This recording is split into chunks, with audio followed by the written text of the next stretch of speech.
Hello everyone, welcome all of you to Rita charitable trust. आप सभी को रीता चैरिटेबल ट्रस्ट में स्वागत है। मैं हूं चिन्मय भट्टाचार्य, आप लोगों का जीडीए ट्रेनर। जीडीए ट्रेनर मतलब जनरल ड्यूटी असिस्टेंट। जो कोर्स आप कर रहे हो उस कोर्स का अब मैं ट्रेनर हूं। तो पिछले क्लास में हम क्या डिस्कस किए थे? पिछले क्लास में हम डिस्कस किए थे व्हाट इज द सिलेबस। मतलब इन जो जीडीए कोर्स है, ये जो जनरल ड्यूटी असिस्टेंट का कोर्स है जो आप कर रहे हो, ऑनगोइंग कोर्स है, इस कोर्स में आपको क्या क्या सीखने को मिलेगा और स्टेप बाय स्टेप क्या क्या सीखने को मिलेगा।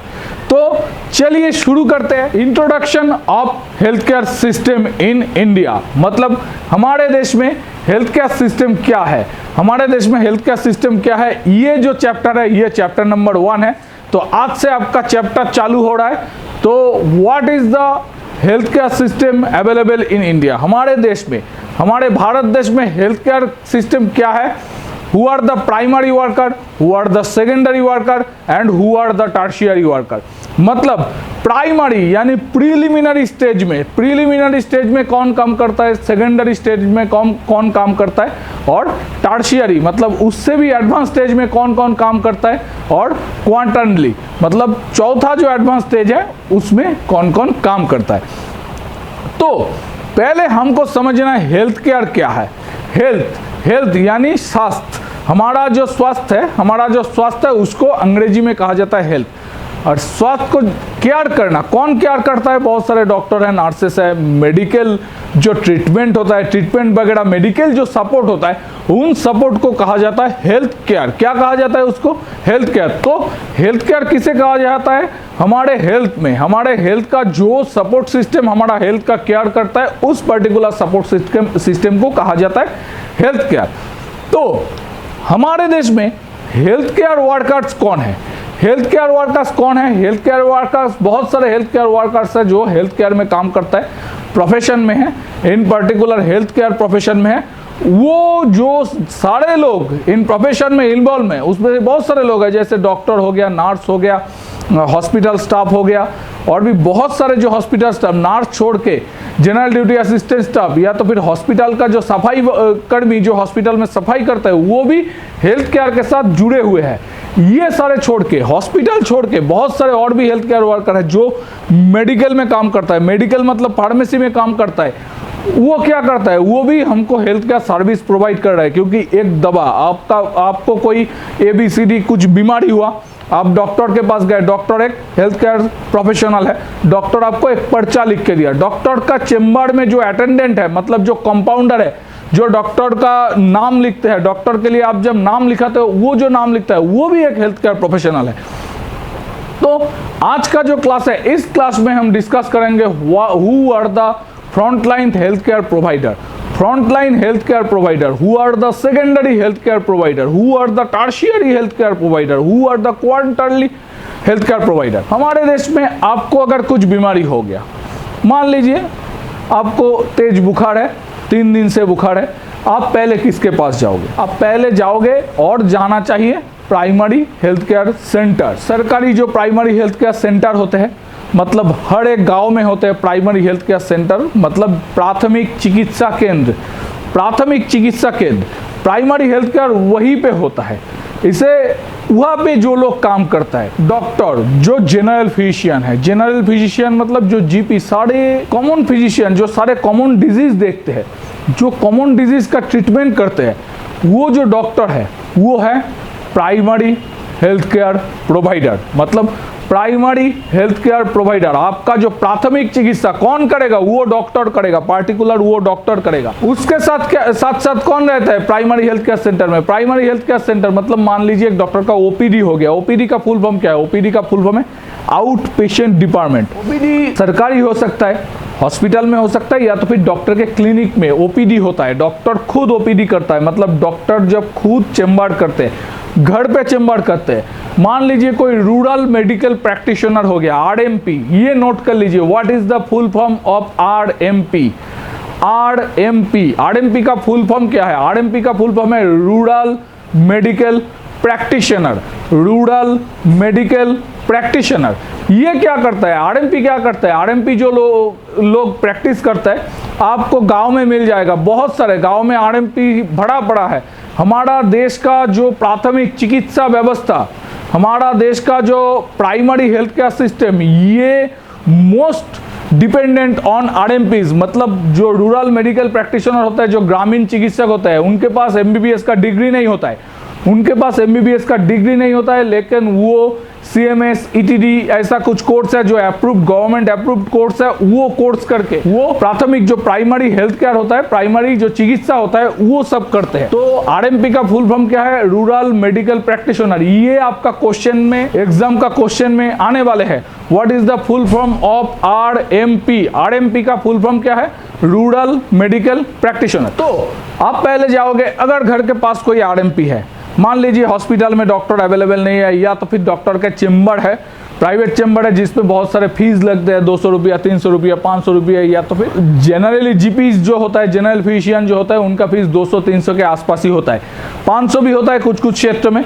तो मान लीजिए उतना अफोर्डेबिलिटी किसी के पास नहीं है, तो वो पहले किसके पास जाएगा? वो जाएगा आरएमपी के पास। आरएमपी मतलब बहुत सारे गाँव में होते हैं, गाँव में या शहर में भी आरएमपी होता है, जिसका फीस आप मान लिए 50 रुपया लेके गए हो, उनमें डॉक्टर आपको देख भी देगा और दवा भी दे देगा, थोड़ा बहुत वो खुद अपने पास मेडिसिन रखता है, वो दे देगा। तो ये जो डॉक्टर्स होता है, इसको कहा जाता है आरएमपीज, मतलब रूरल मेडिकल प्रैक्टिशनर।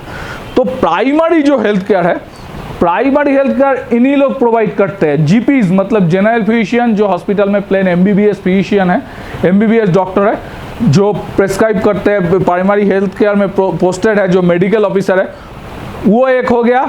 जो घर के पास, इधर घर के पास हर शहर में अपने घर में चेम्बर करते हैं, जो डॉक्टर, जो एमबीबीएस डॉक्टर है, घर में प्रैक्टिस करता है, वो भी एक हो गया। और क्या हो गया? आरएमपीज मतलब रूरल मेडिकल प्रैक्टिशनर। आरएमपी क्या करता है? आरएमपी क्या होता है? बहुत सारे अगर बड़े दुकान भी हो गया, मान लीजिए किसी का बहुत पुराना दुकान है, उसका तजुर्बा है, तजुर्बा मतलब एक्सपीरियंस, उनका एक्सपीरियंस है, तजुर्बा है पेशेंट को ठीक करने का, वो पेशेंट को थोड़ा बहुत दवा दे देता है। आप जाके मेडिसिन शॉप में जाके ऐसे ही पूछते हो, भैया मेरा पेट में दर्द हो रहा है, गुजराती लोग बोलते हैं मेरा छातीमा बजे छे, तो वो डॉक्टर क्या करता है? डॉक्टर नहीं, वो जो दुकान में केमिस्ट शॉप का जो ओनर होता है, वो भी खुद ब खुद थोड़ा बहुत दवाइयाँ आपको दे देते हैं। मैक्सिमम टाइम में हम लोग क्या करते हैं? दुकान में जाके दवा लेके परचेस करके खा लेते हैं। तो वो भी एक टाइप का हेल्थ केयर प्रोवाइडर है। This people are called primary health care provider. तो होपफुली आप सबको समझ आ गया what is primary health care provider. चलिए मूव करते हैं सेकेंडरी हेल्थ केयर प्रोवाइडर में। आप प्राइमरी हेल्थ केयर सेंटर में गए हो, या तो फिर कोई प्राइमरी हेल्थ केयर प्रोवाइडर के पास गए हो, तो उन्होंने आपका समस्या पूरी तरह सुना, उन्होंने डायग्नोसिस किया कि आपका जो समस्या है वो किसी स्पेशलिस्ट का राय लेना चाहिए, किसी स्पेशलिस्ट का राय लेना चाहिए, या तो फिर आपको एडमिट करना चाहिए, कोई हॉस्पिटल में एडमिट करवा के आपको ट्रीटमेंट किया जाएगा किसी व्यक्ति को। तो जीपीज के पास गए, तो जीपीज ने देखा आपका प्रॉब्लम हार्ट में है, जो क्रोनिक है, वो रेफर किया आपको फिजिशियन तक या तो फिर कार्डियोलॉजिस्ट तक, या पार्टिकुलर कोई स्पेशलिटी। मान लीजिए आपका पैर में चोट है, हड्डी में चोट है, वो रेफर किया ऑर्थोपेडिक को। मान लीजिए आपको किसी जगह पे सर्जरी करना पड़ेगा, तो वो आपको रेफर किया सर्जन को। मान लीजिए आपका शारीरिक परिस्थिति ठीक नहीं है, आपको एडमिट होकर कुछ ट्रीटमेंट लेना पड़ेगा, आपको हॉस्पिटल में या तो फिर नर्सिंग होम में एडमिट होकर कुछ ट्रीटमेंट लेना पड़ेगा। ये जो सेकंड स्टेज है, मतलब जो रेफरल स्टेज है, जिनके पास डायरेक्टली पेशेंट नहीं आता है और आते भी है। मान लीजिए आप डायरेक्टली हॉस्पिटल में तो एडमिट नहीं होगे, मान लीजिए आपको हॉस्पिटल में एडमिशन लेना है, वो कौन तैयार करेगा? आप नहीं तैयार करोगे, वो तैयार करेगा डॉक्टर। मतलब प्राइमरी हेल्थ केयर प्रोवाइडर के पास आप गए हो, उन्होंने डायग्नोस किया, आपको हॉस्पिटल में रख के आपका ट्रीटमेंट करना पड़ेगा, या तो फिर आपको किसी स्पेशलिस्ट को दिखाना पड़ेगा, स्पेशलिस्ट का राय लेना पड़ेगा। जैसे कार्डियोलॉजिस्ट हो गया कार्डियक प्रॉब्लम के लिए, हार्ट के प्रॉब्लम के लिए कार्डियोलॉजिस्ट हो गया, हड्डियों के प्रॉब्लम के लिए, ऑर्थोपेडिक का प्रॉब्लम के लिए ऑर्थोपेडिक सर्जन हो गया। सर्जरी मतलब कुछ ऑपरेशन करना पड़ेगा, कुछ सर्जरी करना पड़ेगा, तो इसके लिए किसको रेफर किया जाएगा? इसके लिए रेफर किया जाएगा सर्जन को। सर्जन को ऐसे आपका आंखों में प्रॉब्लम है तो आपको ऑप्थेल्मोलॉजी में रेफर किया जाएगा, या तो फिर आपका ईयर, थ्रोट या नोज पे कोई समस्या है, यानी नाक, कान, गला, आपको रेफर किया जाएगा ईएनटी स्पेशलिस्ट को। तो ये जो स्पेशलिस्ट है, जैसे मान लीजिए मेडिसिन का फिजिशियन हो गया, कार्डियोलॉजिस्ट हो गया, न्यूरोलॉजिस्ट हो गया, ऑर्थोपेडिक हो गया, सर्जन हो गया, ईएनटी हो गया, ऑप्थेल्मोलॉजिस्ट हो गया, ये जो स्पेशलिस्ट जो डॉक्टर है ये सेकेंडरी हेल्थ केयर प्रोवाइडर में गिने जाते हैं। और सेकेंडरी हेल्थ केयर में कौन कौन गिने जाते हैं, सेकेंडरी हेल्थ केयर प्रोवाइडर में कौन कौन गिने जाते हैं?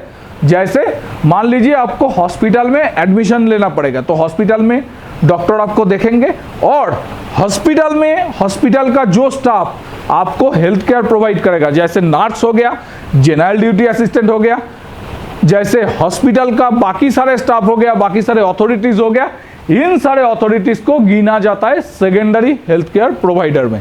सो एज ए जीडीएस स्टाफ आप कौन सा हेल्थ केयर प्रोवाइडर हो? As a GDS staff you will be also a secondary health care provider. तो आप कौन से हेल्थ केयर में आते हो? आप सेकेंडरी हेल्थ केयर प्रोवाइडर में आते हो। तो होपफुली आपको सेकेंडरी हेल्थ केयर प्रोवाइडर का मतलब समझ आ गया है। अब आते हैं टर्शियरी हेल्थ केयर प्रोवाइडर में। टर्शियरी हेल्थ केयर प्रोवाइडर कौन होता है? मान लीजिए छोटे छोटे शहर में हॉस्पिटल है, छोटे छोटे शहर में कुछ स्पेशलाइज्ड हॉस्पिटल है, तो हम वहाँ से क्या करते हैं, वहाँ से जो क्रिटिकल केस होता है, बहुत सारे जो क्रिटिकल केस होता है, क्रिटिकल केस मतलब मान लीजिए आईसीयू में रखना है, हर एक हॉस्पिटल में हर एक नर्सिंग होम में आईसीयू नहीं होता है, मान लीजिए निसू में रखना है, एनआईसीयू में रखना है, तो बच्चे का कोई प्रॉब्लम है तो उसको एनआईसीयू में रखा जाता है। मान लीजिए किसी बच्चे को एनआईसीयू में रखना है तो हर एक हॉस्पिटल में एनआईसीयू नहीं होता है, वेंटिलेशन नहीं होता है, इन सारे व्यवस्था हर एक छोटे मोटे हॉस्पिटल में नहीं होता है। जो पेशेंट होता है, जिस पेशेंट को इस तरीके का जो पेशेंट होता है जिसको एनआईसीयू में रखना है या तो फिर आईसीयू में रखना है, वेंटिलेशन में रखना है, तो इनको कहाँ रेफर किया जाता है? कोई बड़े हॉस्पिटल में। बड़े हॉस्पिटल मतलब जो सुपर स्पेशलिटी हॉस्पिटल होता है, जो सुपर स्पेशलिटी हॉस्पिटल होता है जिसमें इन सारे सुविधा उपलब्ध है, जिसमें इन सारे सुविधा उपलब्ध है, उन हॉस्पिटल में रेफर किया जाता है। तो ये जो बड़े बड़े हॉस्पिटल है जो स्पेशलाइज्ड केस, सीरियस केसेस को हैंडल करता है, तो इसे कहा जाता है tertiary health care provider. Tertiary health care provider. तो as a GDS staff, as a nursing staff, you can also be a tertiary health care provider. मतलब आप अगर किसी बड़े हॉस्पिटल में, सुपर स्पेशलिटी हॉस्पिटल में आपको नौकरी मिल गया या तो फिर आप वहां पे काम करने लगोगे, तब आपको कहा जाएगा टर्शियरी हेल्थ केयर प्रोवाइडर। तो चलिए मूव करते हैं। टर्शियरी हेल्थ केयर प्रोवाइडर के बाद क्या होता है? टर्शियरी हेल्थ केयर प्रोवाइडर के बाद होता है fourth level of care. A fourth level of care क्या है? जो चौथा लेवल ऑफ केयर है उसको कहा जाता है quaternary health care provider. Quaternary health care provider, इनमें एक्सपेरिमेंट्स होता है, मतलब बड़े बड़े मेडिकल बोर्ड, अथॉरिटी, मान लीजिए किसी बहुत सारे क्रिटिकल पेशेंट, बहुत एक क्रिटिकल पेशेंट है जिसका बहुत बड़ा एक सर्जरी करना पड़ेगा, मान लीजिए एक ब्रेन सर्जरी करना पड़ेगा जो बहुत डिफिकल्ट है, तब क्या होता है? स्पेशलाइज्ड डॉक्टर को लेके, मान लीजिए 3-4 न्यूरो सर्जन लेके, एक सर्जन होता है, फिजिशियन होता है, और भी कुछ डॉक्टर्स होते हैं जो एनास्थेसिया का डॉक्टर्स होता है, इन सारे लोगों को लेके, इन सारे डॉक्टर को लेके एक बोर्ड गठन करते हैं इस पर्टिकुलर एक serious, very much serious, very difficult operation के लिए। तो in such cases this is called quaternary health care provider. तब जब उन लोगों को लेकर ये जो बोर्ड गठन होंगे या तो फिर एक्सपेरिमेंट होंगे, कुछ अलग सा कुछ चीज होगा जो बहुत सीरियस है, बहुत क्रिटिकल है, इन क्रिटिकल केसेस को जो लोग हैंडल करता है उसको, उन लोगों को कहा जाता है quaternary health care provider. So hopefully आप सबको समझ आ गया है, who are primary health care provider, who are secondary health care provider, who are tertiary health care provider and who are quaternary health care provider. तो as a GDS staff, आपका जो काम है, आप इन सारे लेवल पे काम कर सकते हो। मान लीजिए आप एक डॉक्टर के क्लिनिक में काम कर रहे हो, एक अटेंडेंट के रूप में, या तो फिर डॉक्टर के क्लिनिक का स्टाफ हो, वहां पे जो लोग आएंगे, मान लीजिए सलाइन चढ़ाना पड़ता है, बहुत सारे पेशेंट को डॉक्टर क्या करते हैं, छोटा मोटा 4-5 बेड रख देते हैं अपने क्लिनिक पे, वहाँ पे पेशेंट को सलाइन चढ़ाते हैं, या तो फिर पेशेंट का ब्लड कलेक्ट करता है, इसलिए जीडीएस स्टाफ का जरूरत होता है वहाँ पे। तो आप प्राइमरी हेल्थ केयर में भी काम कर सकते हो, प्राइमरी हेल्थ केयर सेंटर जो होता है, गवर्नमेंट जो होता है, उसमें भी काम कर सकते हो, या तो फिर डॉक्टर के ओपीडी में काम कर सकते हो, डॉक्टर के क्लिनिक में काम कर सकते हो। तो तब आपको कहा जाएगा प्राइमरी हेल्थ केयर प्रोवाइडर। मान लीजिए आप किसी हॉस्पिटल में काम कर रहे हो, किसी नर्सिंग होम में काम कर रहे हो, जो जनरल है, जनरल नर्सिंग होम में, छोटा मोटा नर्सिंग होम में, छोटा मोटा हॉस्पिटल है, उसमें आप काम कर रहे हो, तो तब आपको कहा जाएगा सेकेंडरी हेल्थ केयर प्रोवाइडर। जब आप सुपर स्पेशलिटी हॉस्पिटल में काम करोगे, तब आपको कहा जाएगा tertiary health care provider. And उसी सुपर स्पेशलिटी हॉस्पिटल में जब बड़ा कोई एक्सपेरिमेंट होगा या तो बड़ा कोई सर्जरी होगा, बड़ा कोई ऑपरेशन होगा, तब आप उसमें अगर आपका योगदान रख पाओगे तो तब आपको कहा जाएगा क्वाटरनरी हेल्थ केयर प्रोवाइडर। तो होपफुली ये जो हेल्थ केयर सिस्टम है, कौन कौन हेल्थ केयर प्रोवाइडर है, कौन कैसे काम करता है, इन सारे चीज़ों में आपको जो अपॉर्चुनिटीज नजर आ रहा है, आपको जो अपॉर्चुनिटीज नजर आ रहा है, मतलब primary, secondary, tertiary and quaternary, इन सब में एज ए जीडीएस स्टाफ, इन सब में एज ए नर्सिंग प्रोफेशनल आप काम कर सकते हो, आपका अपॉर्चुनिटीज है। तो आप अगर ठीक से कोर्स कर पाओगे, आप अगर ठीक से ये कोर्स समझ पाओगे, तो आप समझ ही रहे होंगे हमारे देश में कितने सारे क्लिनिक है, कितने सारे हॉस्पिटल है, कहीं ना कहीं आपको बहुत अच्छा जॉब मिलने का मौका है। सो ये जो क्लासेस है आप ध्यान से देखिए, ये क्लास भी मिस ना हो जाए। सो आप अपना जो क्लास पूरा जुनून से करें, पूरा लगाव से करें। अगर पूरा क्लास आप पूरा जुनून से करोगे, पूरा लगाव से करोगे, तो ही आप एक अच्छा जनरल ड्यूटी असिस्टेंट स्टाफ बन पाओगे। चलिए मूव करते हैं नेक्स्ट टॉपिक पे। नेक्स्ट टॉपिक क्या है? Available services in hospital. Hospital में अवेलेबल सर्विस क्या है? हॉस्पिटल सर्विस क्या है? हॉस्पिटल में क्या सर्विस होता है? मेडिकल असिस्टेंस होता है, सर्जिकल असिस्टेंस होता है और एवरीथिंग जो हॉस्पिटल में प्रोवाइड किया जाता है। इसका मतलब क्या है? आप अगर किसी हॉस्पिटल में जाओ तो हॉस्पिटल में जो सारे फैसिलिटीज होता है, जितने सारे फैसिलिटीज होता है, उन फैसिलिटीज को हॉस्पिटल सर्विस कहा जाता है। मतलब आप अगर किसी हॉस्पिटल में जाओगे, पहले क्या होगा? पहले आप जाके हॉस्पिटल में, मान लीजिए आपको गांव से रेफर कर दिया गया है या तो आपको किसी डॉक्टर ने ऑलरेडी रेफर कर दिया गया है, तो आप जाके कहाँ पे जाओगे? आप जाके जाओगे कैजुअलिटीज़ में। कैजुअलिटीज़ मतलब इमरजेंसी, जहाँ पे जाके पेशेंट को एडमिशन करवाया जाता है। मतलब जब आप जाओगे हॉस्पिटल में एडमिशन लोगे, तो यहाँ से लेके एडमिशन लेके आपको मेडिसिन चाहिए, मेडिकल फैसिलिटीज चाहिए, हॉस्पिटल में डॉक्टर प्रोवाइड करेगा। हॉस्पिटल का जो आरएमओ है, आरएमओ का मतलब क्या है ये नोट कर लीजिए। आरएमओ का फुल फॉर्म है residential medical officer. Residential medical officer मतलब जो हॉस्पिटल में ऑलरेडी रेसिडेंट है, जो हॉस्पिटल में पोस्टेड है। हर एक नर्सिंग होम में, हर एक हॉस्पिटल में आरएमओ होता है, एक या एक से ज़्यादा आरएमओ होता है। वो आरएमओ का फुल फॉर्म है रेसिडेंशियल मेडिकल ऑफिसर, मतलब जो ऑलरेडी उस हॉस्पिटल में रेसिडेंट है, मतलब हॉस्पिटल में पोस्टेड है। हॉस्पिटल का जितने सारे पेशेंट है, मैक्सिमम पेशेंट उनके अंडर एडमिट होते हैं। तो आरएमओ जो आएंगे वो आपको दिखेंगे, आपको ट्रीटमेंट देंगे। और हॉस्पिटल का जो सर्विसेज है, जैसे कि नर्सिंग हो गया, आपको डॉक्टर दिखेगा, डॉक्टर प्रेस्क्रिप्शन करेगा, फिर क्या होगा? आपका वो प्रेस्क्रिप्शन कौन सर्व करेगा? आप तो हॉस्पिटल में अगर एडमिट हो जाओगे, आप अगर हॉस्पिटल में एडमिट हो जाओगे, अनकॉन्शियस हो जाओगे, तो वो आपका जो हॉस्पिटल के अंदर जो केयर, वो सारे कौन प्रोवाइड करेगा? हॉस्पिटल का जो स्टाफ है, जैसे नर्सिंग स्टाफ, जीडीएस स्टाफ, ये जो लोग हैं, ये सारे चीज़ प्रोवाइड करेगा। ये जो सर्विस होता है एकदम हॉस्पिटल में एडमिट होने के बाद से एकदम हॉस्पिटल के पे डिस्चार्ज होने तक, हॉस्पिटल में आप एडमिट हुए और डिस्चार्ज हुए, इनके अंदर जब आप मान लीजिए 5 दिन हॉस्पिटल में एडमिट हुए, ये जो फैसिलिटी, मतलब इसमें जो फैसिलिटीज हॉस्पिटल प्रोवाइड करता है और सर्विस जो हॉस्पिटल प्रोवाइड करता है रेसिपिएंट को, ये इसको कहा जाता है hospital services provided in hospital. मतलब हॉस्पिटल में जो सर्विस दिया जाता है, तो ये जो सर्विस होता है, ये हॉस्पिटल का मोटो, हॉस्पिटल के गठन, हॉस्पिटल का बोर्ड और हॉस्पिटल के जो टाइप्स है डिफर करते हैं। मान लीजिए एक हॉस्पिटल बहुत सुपर स्पेशलिटी है, उनमें सुविधा ज़्यादा है। एक हॉस्पिटल नॉर्मल नर्सिंग होम है, नॉर्मल हॉस्पिटल है, उसमें सुविधा थोड़ा कम होता है। ये हॉस्पिटल का एक्यूरेसी, हॉस्पिटल का टाइप्स, मतलब छोटा हॉस्पिटल, बड़ा हॉस्पिटल। मान लीजिए कोई ऑर्थोपेडिक का हॉस्पिटल है, मतलब कोई ऑर्थोपेडिक मतलब जो हड्डी का रोग है उनका स्पेशलाइज्ड हॉस्पिटल है, तो उनमें जो सर्विसेज होगा, ये सारे सर्विसेज थोड़ा ऑर्थोपेडिक रिलेटेड होगा। मान लीजिए कुछ हॉस्पिटल में सिर्फ गायनोकोलॉजी डिपार्टमेंट है, मतलब जो सिर्फ गायनोकोलॉजी पेशेंट, जो गायनी पेशेंट है, जो प्रसव करने वाले या प्रेग्नेंट पेशेंट उसमें एडमिट रखते हैं, तो उस हॉस्पिटल का जो फैसिलिटीज वो दूसरा हॉस्पिटल से अलग होगा। मान लीजिए कोई ऑप्थेल्मोलॉजी का हॉस्पिटल है, जहाँ पे सिर्फ आंखों के ट्रीटमेंट होता है, तो वो हॉस्पिटल दूसरा हॉस्पिटल से अलग होगा।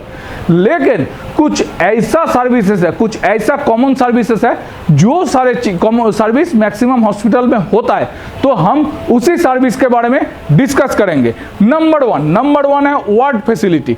वार्ड फैसिलिटी क्या होता है? हर एक हॉस्पिटल में वार्ड होता है, जैसे कि मेल वार्ड हो गया, फीमेल वार्ड हो गया, बच्चों के लिए अलग वार्ड हो गया, ऐसे वार्ड होता है। बहुत सारे हॉस्पिटल में मेल और फीमेल वार्ड होता है, बच्चों के लिए अलग वार्ड नहीं होता है, लेकिन वार्ड होता है। वार्ड में क्या होता है? पेशेंट एडमिशन लेते हैं, पेशेंट वहाँ रहते हैं, मतलब इंडोर, जहाँ पे पेशेंट रहेगा, पेशेंट को स्टेइंग फूडिंग का अरेंजमेंट किया जाएगा। Number 2, nursing speciality. Nursing speciality क्या है? मैक्सिमम हॉस्पिटल में नहीं, ये सारे हॉस्पिटल में, जितने सारे हॉस्पिटल है जहाँ पे पेशेंट एडमिट रहते हैं, यहाँ पे नर्सिंग स्पेशलिटी होता है। नर्सिंग फैसिलिटी मतलब नर्स, जो नर्स होते हैं या तो फिर जीडी स्टाफ होता है, जनरल ड्यूटी असिस्टेंट स्टाफ होता है, यहाँ पे रहते हैं और पेशेंट का देखभाल करते हैं वो लोग। इस फैसिलिटी को कहा जाता है nursing speciality. Number 3, OPD facility. OPD facility क्या है? मैंने पहले ही आपको बता दिया, ओपीडी। ओपीडी का फुल फॉर्म है आउट पेशेंट डिपार्टमेंट। आप ये नोट कर लीजिए, ओपीडी। ओपीडी का फुल फॉर्म है out patient department. Out patient department मतलब आउटडोर। आप हॉस्पिटल में सुने होंगे ये बात कहीं पे, हॉस्पिटल में आउटडोर में दिखा लेना। आउटडोर मतलब ओपीडी होता है। ये ओपीडी मतलब जहाँ पे डॉक्टर चेम्बर करते हैं, डॉक्टर बैठते हैं, डॉक्टर चेम्बर करते हैं, इसको कहा जाता है ओपीडी। तो मैक्सिमम हॉस्पिटल में ये जो ओपीडी डिपार्टमेंट है, ये ओपीडी डिपार्टमेंट रहते हैं।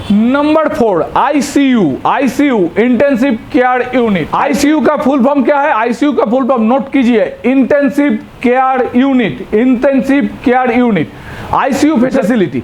आईसीयू फैसिलिटी, आईसीयू फैसिलिटी हमारे देश में बहुत सारे हॉस्पिटल में, जो अच्छे हॉस्पिटल है, अच्छे नर्सिंग होम है, उनमें आईसीयू फैसिलिटी होता है। आईसीयू में क्या होता है? जो क्रिटिकली इल पेशेंट है, जिसको अलग रखना चाहिए या तो फिर कुछ एकदम सावधानी बरतना चाहिए, जिनको रखने में बहुत सावधानी बरतना चाहिए, ऑक्सीजन की व्यवस्था उपलब्ध रहना चाहिए या तो फिर वेंटिलेशन में रखना चाहिए, उन सारे पेशेंट के लिए जो फैसिलिटीज़ है ये आईसीयू फैसिलिटीज़ है।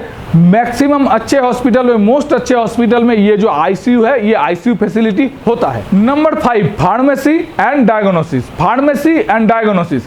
फार्मेसी क्या है? आप सभी को पता है फार्मेसी क्या है। फार्मेसी मतलब जहाँ पे दवाइयाँ मिलते हैं, हॉस्पिटल के जिस हिस्से में दवाइयाँ मिलते हैं, डिस्पेंसरी। मान लीजिए एक पेशेंट आप किसी हॉस्पिटल में एडमिट कर दिए और डॉक्टर ने इमरजेंसी एक दवाइयाँ लिख दिया, उस दवा लेके आप चांदनी चौक जाओगे, बाइक में जाओगे बहुत दूर, तो दवाइयाँ लेके आते आते पेशेंट एक्सपायर हो जाएगा, है क्या नहीं? इसलिए हर एक हॉस्पिटल में, हमारे देश में मोस्ट हॉस्पिटल में डिस्पेंसरी है, हर एक हॉस्पिटल में डिस्पेंसरी है। ये डिस्पेंसरी को फार्मेसी कहा जाता है। Pharmacy and diagnosis. डायग्नोसिस क्या है?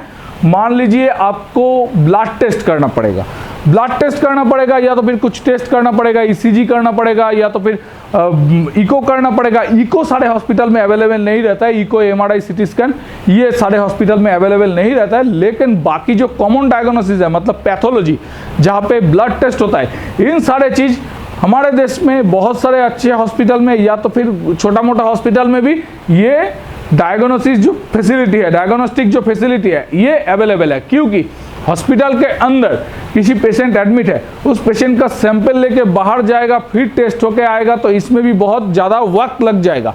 फार्मेसी में क्या था? फार्मेसी में भी डॉक्टर आपको किसी एसेंशियल दवा प्रेस्क्राइब कर दिया, उस दवा को लेके आप बाहर जाओगे, बाहर से खरीद के फिर लौट के आओगे, तो उसमें देर हो सकता है, इसमें पेशेंट का मोर्टेलिटी रेट बढ़ जा सकता है। मोर्टेलिटी चांसेस क्या होता है? मरने का जो चांसेस है, इसको कहा जाता है मोर्टेलिटी चांसेस, तो ये बढ़ जाता है। ये डायग्नोसिस के क्षेत्र में भी सेम है। अगर हॉस्पिटल में पैथोलॉजी ना है, रिपोर्ट आने में देर हो जाए, तो उसमें भी ट्रीटमेंट में बहुत दिक्कत आ सकता है। इसलिए मैक्सिमम हॉस्पिटल में या तो फिर सारे अच्छे हॉस्पिटल में फार्मेसी और डायग्नोस्टिक का जो फैसिलिटी है, इन सारे फैसिलिटी अवेलेबल है। तो हॉस्पिटल में क्या क्या सर्विस होना चाहिए, फिर से एक बार रिवाइज कर लेते हैं। हॉस्पिटल में जो कॉमन सर्विसेज है, मोस्ट कॉमन जो बेसिक प्राइमरी सर्विस है, बेसिक प्राइमरी क्या है जो एक हॉस्पिटल में होना चाहिए, क्योंकि इन पर्टिकुलर प्राइमरी सर्विस के बगैर एक हॉस्पिटल रन नहीं हो सकता है। क्योंकि मान लीजिए एक हॉस्पिटल में वार्ड नहीं है तो पेशेंट कहाँ रहेगा? अगर वार्ड नहीं है तो पेशेंट कहाँ रहेगा? हॉस्पिटल में अगर पेशेंट क्यों जाते हैं? हॉस्पिटल में पेशेंट दिखाने के लिए जाते हैं और डॉक्टर रेफर करते हैं हॉस्पिटल में रख के ट्रीटमेंट किया जाए, क्योंकि हॉस्पिटल में पर्टिकुलर मेडिकल वे मेंटेन करके ट्रीटमेंट होता है जो घर में होना पॉसिबल नहीं है। तो हॉस्पिटल में अगर वार्ड ही नहीं रहेगा तो पेशेंट रहेगा कहाँ? तो एक हॉस्पिटल में जरूर वार्ड होना जरूरी है कि नहीं? तो नंबर 1 क्या है? Number 1 ward facility. नंबर 2 क्या मैंने बताया था? नंबर 2 बताया नर्सिंग स्पेशलिटी। मतलब हॉस्पिटल में पेशेंट रहेगा तो हॉस्पिटल में पेशेंट रहेगा, एक पेशेंट रहेगा और दूसरा पेशेंट रहेगा, बहुत सारे पेशेंट रहते हैं। अगर सबके घर वाले आके उसका सेवा करने के लिए आए तो हॉस्पिटल में हॉस्पिटल कम मेला ज़्यादा नजर आएगा, है कि नहीं? हॉस्पिटल कम मेला ज़्यादा नजर आएगा, उसमें पेशेंट का ट्रीटमेंट में बहुत सारे डिफिकल्टीज आएगा। तो हॉस्पिटल में पेशेंट के देखभाल के लिए किस लोगों को रखा जाता है? नर्स को रखा जाता है, जनरल ड्यूटी असिस्टेंट स्टाफ को रखा जाता है। तो nursing speciality, GDS speciality hospital में, हर एक हॉस्पिटल में, हमारे देश में जितने सारे हॉस्पिटल है, अगर हॉस्पिटल वर्ड लिखा रहेगा, अगर हॉस्पिटल या नर्सिंग होम के लिए अप्रूवल चाहिए तो उस हॉस्पिटल में, उस नर्सिंग होम में ये नर्सिंग स्पेशलिटी और जनरल ड्यूटी असिस्टेंट स्टाफ का जो फैसिलिटीज है, ये फैसिलिटी अवेलेबल होना चाहिए। तो नंबर 1 वार्ड हो गया, नंबर 2 हो गया नर्सिंग फैसिलिटी। नंबर 3 क्या बताया था मैंने? नंबर 3 है ओपीडी यानी outdoor, out patient department. Out patient department क्यों चाहिए, क्यों जरूरी है? आउट पेशेंट डिपार्टमेंट चाहिए, मान लीजिए हॉस्पिटल में गए, उसमें अगर ओपीडी ना होगा तो उसमें ओपीडी में क्या होता है? ओपीडी में डॉक्टर बैठते हैं। मान लीजिए कोई एक पेशेंट ऐसे ही हॉस्पिटल में चला गया किसी का रेफरल ना लेके, तो वो पहले हॉस्पिटल में जाके कहाँ पे जाएगा? वो हॉस्पिटल में जाके ओपीडी में जाएगा डॉक्टर का ओपिनियन लेने। डॉक्टर डिसाइड करेंगे if the patient should be admitted और नॉट, मतलब पेशेंट को एडमिट किया जाएगा, पेशेंट को एडमिट करके ट्रीटमेंट करवाया जाएगा या नहीं। तो इसलिए ओपीडी होना, डॉक्टर का ओपीडी, आउटडोर पेशेंट होना बहुत जरूरी है, आउटडोर डिपार्टमेंट होना बहुत जरूरी है, क्योंकि आउटडोर में पहले पेशेंट आएगा, डॉक्टर डायग्नोस करेगा प्राइमरीली ये पेशेंट को रखना है या पेशेंट को दवाइयाँ दे के छोड़ देना है। ये कौन डिसाइड करता है? ये डॉक्टर डिसाइड करता है। डॉक्टर कहाँ बैठेंगे? ओपीडी में। तो इसलिए नंबर 3 जो ओपीडी है ये भी बहुत जरूरी है। Number 4 ICU. आईसीयू का मतलब क्या है? आईसीयू का मतलब है इंटेंसिव केयर यूनिट। ये नोट कर लीजिए आप, ओपीडी का फुल फॉर्म, आईसीयू का फुल फॉर्म, इन सारे चीज आप नोट कर लीजिए। आईसीयू क्यों चाहिए? आईसीयू मान लीजिए एक पेशेंट एडमिट है, पेशेंट का कार्डियक प्रॉब्लम है, कार्डियक प्रॉब्लम लेके पेशेंट एडमिट है, पेशेंट का कार्डियक जो प्रॉब्लम है वो सीवियर हो गया, उसको ट्रांसफर करना पड़ेगा कोई दूसरा बड़ा हॉस्पिटल में, लेकिन ट्रांसफर ना होने तक उस पेशेंट को कैसे रखोगे? उस पेशेंट को ऑक्सीजन कैसे चलाओगे? उस पेशेंट को वेंटिलेशन चाहिए तो कैसे दोगे? इसलिए आईसीयू फैसिलिटी होना जरूरी है। इसलिए नंबर 4 जो आईसीयू है, इंटेंसिव केयर यूनिट, ये जो फैसिलिटी है, ये फैसिलिटी होना बहुत बहुत बहुत जरूरी है। और नंबर 5 क्या है? नंबर 5 है फार्मेसी एंड डायग्नोस्टिक।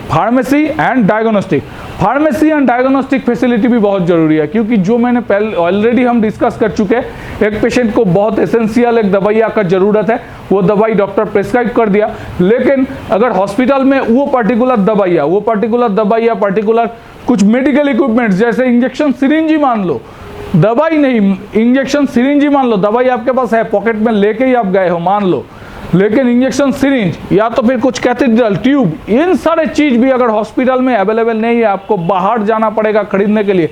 मान लीजिए बहुत सारे जगह पे होते हैं हॉस्पिटल के पास दवाइयाँ का दुकान, मैक्सिमम जगह पे होता है, लेकिन बहुत सारे जगह पे ऐसे भी है, मैंने ऑब्जर्व किया है, पर्टिकुलर हॉस्पिटल प्रीमिसेस छोड़ के बाहर कोई मेडिसिन का शॉप नहीं है। शुक्र मनाइए उस हॉस्पिटल में मेडिसिन शॉप था, अगर नहीं होता तो पेशेंट को 4-5 किलोमीटर जाना पड़ता। बहुत सारे टाइम बाहर से जो पेशेंट आता है उनको वो ट्रांसपोर्टेशन नहीं लेके आते, वो पब्लिक ट्रांसपोर्ट में आते हैं, तो रात के वक्त अगर किस मेडिसिन का ज़रूरत पड़ गया तो उसको उस वक्त जाने में बहुत परेशानी होगा। तो इसलिए हॉस्पिटल में दवाइया का दुकान होना जरूरी है, फार्मेसी होना जरूरी है, इसलिए हर एक हॉस्पिटल में फार्मेसी होना चाहिए। और होपफुली हमारे देश में हम जितने सारे हॉस्पिटल्स देखे हैं उनमें फार्मेसी है, यानी कि डिस्पेंसरी है, मेडिसिन का व्यवस्था उपलब्ध है, तो हर एक हॉस्पिटल में ही होना चाहिए। This is the basic primary 5 services provided in hospital. और डायग्नोस्टिक जो मैंने पहले ही बताया, टेस्ट, ब्लड कलेक्शन करवाया गया, पेशेंट का ब्लड कलेक्शन कर लिए, तो उसका टेस्ट अगर हॉस्पिटल में नहीं होगा, दूर जाते जाते पेशेंट का ब्लड सैंपल, यूरिन सैंपल, बहुत सारे सैंपल डाइल्यूट हो सकता है, खराब हो सकता है। इसलिए हॉस्पिटल में ये जो डायग्नोस्टिक का फैसिलिटी है ये भी अवेलेबल होना चाहिए। तो होपफुली आज के क्लास आप सबको समझ में आ गया है। अगर किसी को कोई दिक्कत है, अगर किसी को क्लास समझने में कोई दिक्कत है, नीचे कमेंट करके बताइए। हम कोशिश करेंगे आपका हर एक डाउट क्लियर करने को। हम चाहते हैं आप जो सीखे बेस्ट सीखे, और end of the class, end of this course, आपके मन में कोई भी दुविधा ना रहे। आप जब इंटरव्यू देने के लिए जाओगे, आप जब काम करने के लिए जाओगे, तब आपको कोई भी छोटा ना कर सके। इन सारे चीज, इन सारे डाउट को हम क्लियर करना चाहते हैं। तो आपके मन में किसी भी छोटा सा, एक भी छोटा सा सवाल भी है तो नीचे कमेंट करके जरूर पूछिए। तो क्लास खत्म करने से पहले एक कहानी आपसे शेयर करना चाहता हूँ। ये कहानी है दो चीज की, एक है भगवान का मूर्त, एक है मार्बल का शीट। ये कहानी आपके जीवन में बहुत कॉन्फिडेंस लाएगा। मैं 100% गारंटी देता हूँ। पहले ध्यान से इस कहानी को सुनिए और अपना लाइफ में इंप्लीमेंट करने का चिंता कीजिए। तो एक दिन क्या हुआ, एक बार राजस्थान है ना, राजस्थान से एक मार्बल का भरी हुई गाड़ी जा रहा था, ट्रक, एक मार्बल से भरा ट्रक जा रहा था। तो उनमें बहुत सारे मार्बल का शीट था। मार्बल का शीट होता है ना जो फ्लोर में बिठाया जाता है, मार्बल का शीट था, और उसमें एक सफेद मार्बल का भगवान श्री कृष्ण का मूर्त था। तो जाते जाते जा रहा है, जाते जाते मार्बल का जो शीट है, वो जो भगवान कृष्ण का मूर्त है, वो भगवान कृष्ण का मूर्त से पूछ रहा है। क्या पूछ रहा है? पूछ रहा है, देखो क्या नसीब है मेरा, क्या फूटा नसीब है मेरा। भगवान कृष्ण बोला, क्यों? बोला, तुम्हारा रंग भी सफेद और मेरे रंग भी सफेद।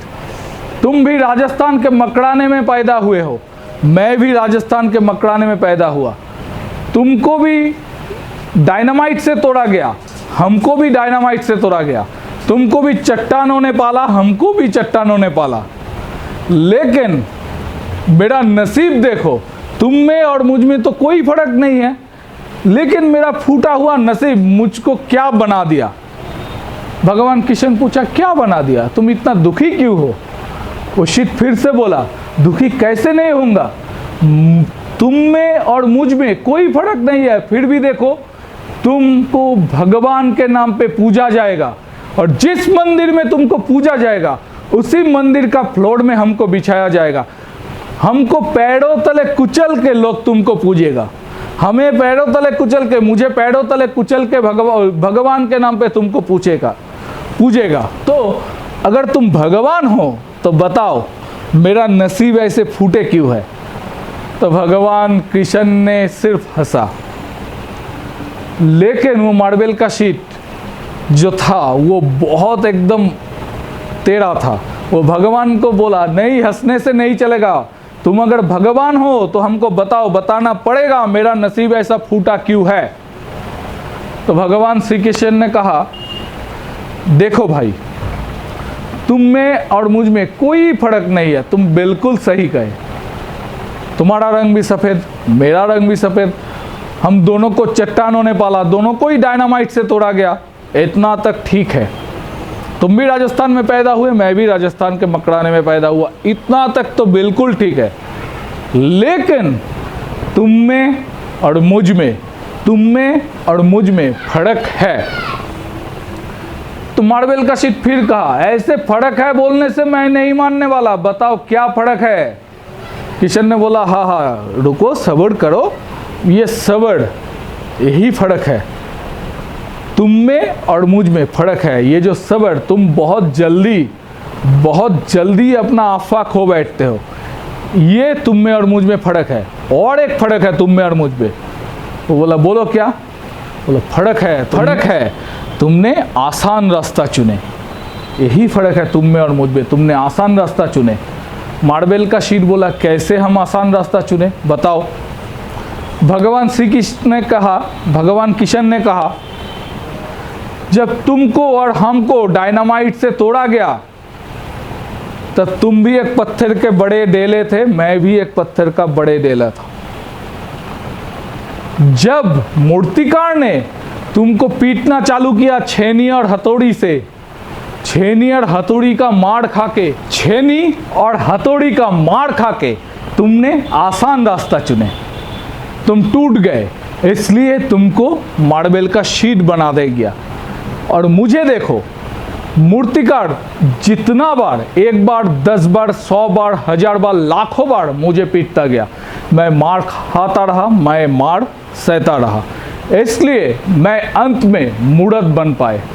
यही फर्क है तुम में और मुझ में। तुम आसान रास्ता चुने, मैं कठिन रास्ता चुना। इस जिंदगी में यही फर्क है, जो सफल होते हैं और जो असफल हो रह जाते हैं। एक डिग्री लेके, एक तरीके का डिग्री लेके, एक ही तरीके का मेरिट लेके बहुत लोग बहुत सक्सेसफुल होता है और बहुत लोग अनसक्सेसफुल रह जाते हैं। तो यही फर्क है उनमें और उनमें। तो इन जिंदगी में, प्रोफेशनल लाइफ में आप अभी सीख रहे हो, आप जब प्रोफेशनल लाइफ में जाओगे तो बहुत ज़्यादा कठिन दिन आने वाले हैं। बहुत जगह पे आपको नौकरी मिलने वाले हैं या तो फिर नौकरी नहीं मिलने वाले हैं। नौकरी नहीं मिलने वाले हैं तो आपको दूसरा जगह जाना पड़ेगा। नौकरी मिल गया, उनमें भी बहुत वर्क प्रेशर आएगा, वर्कलोड आएगा, कोई अपशब्द कह देगा, लेकिन उसको आपको सहना पड़ेगा, उसको आपको सहना पड़ेगा। क्यों? आपको एक अच्छा करियर चाहिए। आप सारे चीज़ ठीक से समझ पाओगे तब भी आप सक्सेसफुल बन पाओगे। तो इस ज़िंदगी में बहुत ज़्यादा कठिन रास्ता आपके लिए अपेक्षा कर रहा है। तो आप जब क्लास करोगे, ये जो क्लास आप करोगे, ये क्लास मान लीजिए आप स्किप कर करके आप कमेंट करते जाओ, हम तो नहीं देखेंगे आप स्किप करके कमेंट कर रहे हो क्या नहीं, लेकिन फिर हमको पता चलेगा आपका रिटेंशन में। आप अगर स्किप करोगे तो आप क्लास नहीं स्किप कर रहे हो मेरे दोस्त, आप नॉलेज स्किप कर रहे हो। जो नॉलेज, जिसके पास नॉलेज है उसके पास कॉन्फिडेंस है। अगर कॉन्फिडेंस होगा तो विदाउट डिग्री, मान लीजिए आपको सब कुछ खो दिए, आप कुछ नहीं है आपका, आपका घर है, घर बिक गया, आपका ज़मीन था, ज़मीन बिक गया, सब बिक गया, लेकिन आपके पास अगर नॉलेज है, आपके पास कॉन्फिडेंस है, तो आप फिर से शुरू कर पाओगे, फिर से स्टार्ट कर पाओगे, कोई आपको रोक नहीं सकता।